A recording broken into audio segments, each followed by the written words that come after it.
ठाणे महापालिका निवडणुकीत शिंदे सेनेचे उमेदवार सुधीर कोकाटे यांचा प्रचार केल्याच्या रागातून शिंदे सेनेचे कार्यकर्ते अनिल उर्फ बाळा धावड यांच्यासह 4 जणांनी शिंदे सेनेचे उपविभाग प्रमुख नरेश मालुसरे यांच्यावर सोमवारी रात्री हल्ला केला।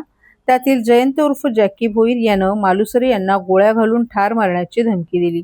या प्रकरणी धावड याच्यासह 4 जणांविरोधात गुन्हा दाखल झाल्याची माहिती ठाणे नगर पोलिसांनी दिली आहे।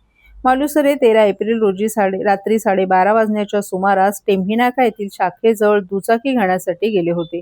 त्यावेळी अनिल उर्फ बाळा, जयंत उर्फ जॅकी, खली राहणार कोपरी आणि देशमुख आदींनी त्यांना शिवीगाळ करून मारहाण केली, असं मालुसरे यांनी तक्रारीत म्हटलं आहे।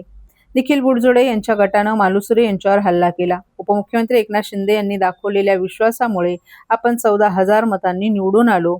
हल्लेखोरांवर कारवाई करावी अशी मागणी शिंदे सेनेचे नगरसेवक सुधीर कोकाटे यांनी केली आहे।